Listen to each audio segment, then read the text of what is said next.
In February of 2022, I had never played a Souls game. I've seen them played on Twitch, I've seen speedruns done at events like AGDQ, and heard reviews from professionals and friends, and come to one conclusion about this type of game.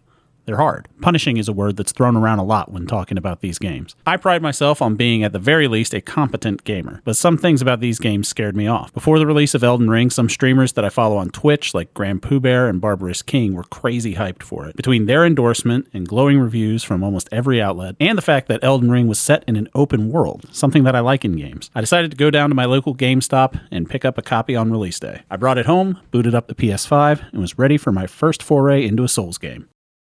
I got rocked immediately. From what I've gathered, this isn't unusual. It's supposed to happen. So I tried to change the difficulty to sort of ease myself into this new style of game. I played Star Wars Jedi Fallen Order, another Souls-like, ran into some snags, dropped down the difficulty, and loved the game. Elden Ring, not so much. There is no difficulty setting.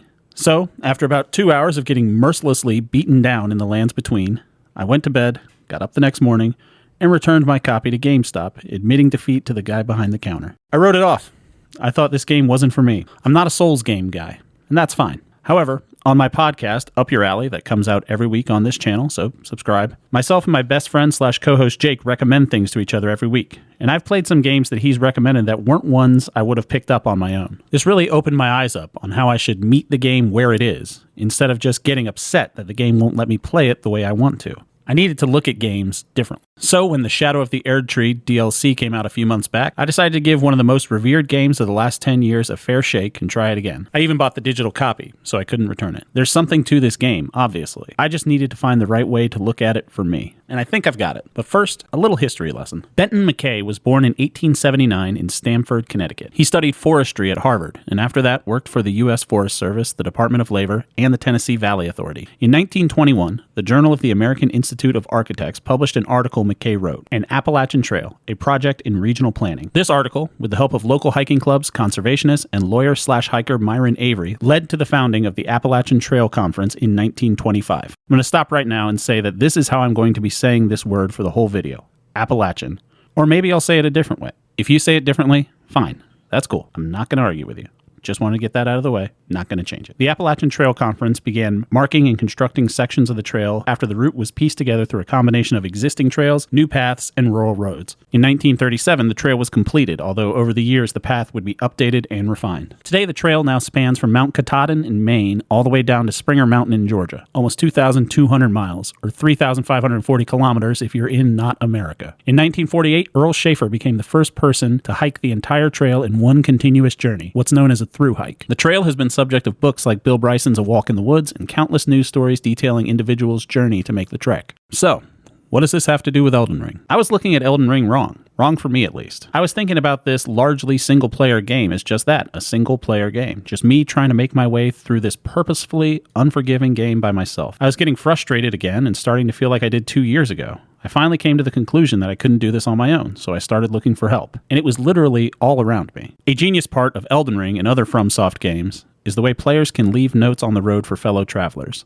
These notes can range from warnings about enemies hiding around corners, to weaknesses of upcoming bosses, to the endless Elden Ring memes that have been baked into every area of the game. Like a thru hiker making their way down the Appalachian Trail, players can rely on what are essentially trail markers left by people who have been there before. Notes of encouragement and tips that, in my opinion, showcase the best part of this game. You don't have to do it alone. Elden Ring and the Appalachian Trail test your endurance, knowledge, patience, and your ability to adapt and overcome an obstacle that is, in a sense, unchanging. There is no easy mode for either. But once I started taking guidance from other players in-game and the hundreds of YouTube channels and wikis, I found myself embracing the challenge instead of resisting it. Add on the fact that I started to summon other players for help with some of the more hardcore bosses, something I had never done previously. This was after I found YouTube videos chronicling the story of one brave player who goes by Let Me Solo Her, who rose to fame by absolutely destroying Millennia, arguably the hardest boss in the game, for any struggling Tarnished lucky enough to summon him and have him appear in battle naked except for his head jar. Because like they say,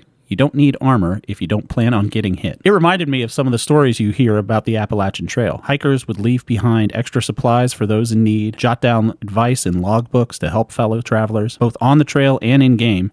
You're not really alone. There's a shared understanding that everyone is going through the same hardships, and sometimes Just knowing that makes all the difference. I went to the Appalachian Trail near where I live and was lucky enough to run into a man who stopped to talk to me for a bit. We had had a bad storm in my area a few days before, remnants of a hurricane that was coming up the coast. He told me that he was a volunteer who walked his portion of the trail after we got nasty weather to check for downed trees, washed out portions along streams, or anything else that could impede hikers, and mark them for a cleanup crew to come and repair the trail so it's accessible. A real-life furled finger, summoned to help. Another lesson from the trail came in handy too, adapting to the terrain. No two sections of the Appalachian Trail are the same. Some parts are flat and easy, while others are steep, rocky, and punishing. Same is true for Elden Ring. I realized that just like a hiker needs to prepare for different parts of the trail, I need to adjust my strategy depending on the situation in the game. Maybe I need to swap weapons, rethink my approach to a boss, or get on the wiki and see how I can respec my character and loadout to be better suited for the next fight. On the Appalachian Trail, you might hike for hours without encountering anyone else, but every so often you find yourself in a trail town, a spot where hikers congregate, rest, and share stories. On the Appalachian Trail subreddit, you can find a bunch of threads where hikers tell of their favorite trail towns to stop in, where to eat, where you can get a hot shower, or a place to grab supplies before you head back out. They're real-life sites of grace to rest before going back out into the wilderness. Also popular in both communities, speedrunning. As of making this video, speedrun.com has 7 different categories for Elden Ring speedrun, ranging from an all-achievements run from German player Peidlinger in just over 2 hours and 39 minutes, to an any percent unrestricted run from American Hypersomniac, clocking in at 3 minutes and 36 seconds. On the Appalachian Trail, Belgian ultrarunner Carl Sabe left Spring Mountain, Georgia on July 18th, 2018, and arrived in Maine on August 28th, making his time 41 days, 7 hours, and 39 minutes, averaging 2 marathons a day, and at one point running for 32 hours straight. How could Sabe complete this insane feat? He had support from a crew that provided food and other assistance, used a GPS tracker, and even live-streamed his progress like a gamer would. Joe McConaughey has the fastest known time, or FKT, for a self-supported completion, and it only took him 45 days and 12 hours, encountering hail and 75-mile-an-hour winds on his trek. The beauty of Elden Ring, much like the Appalachian Trail, is it doesn't have to be about rushing to the finish line. It's about the experiences you gather and the people, real or digital, that you meet, the lessons you learn. It's the kind of game where every failure teaches you something new, and every success feels earned. Much like hiking, sometimes the hardest paths offer the greatest rewards. So, after all this, did I become a Souls game expert? Well, after getting the Frenzied Flame ending and before starting a New Game Plus, I headed into the Shadow of the Erdtree DLC, and immediately got rocked. I even downloaded the recent remake of Demon Souls to try that out.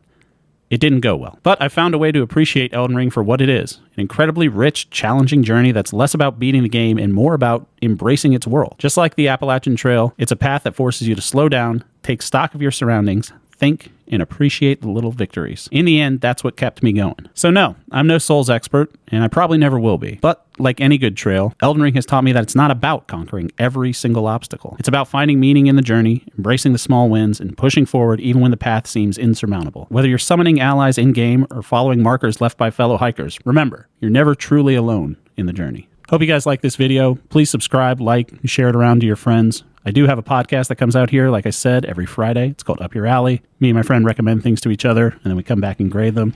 So you can catch that here on the YouTube channel or wherever you get your podcast. Again, thanks for coming.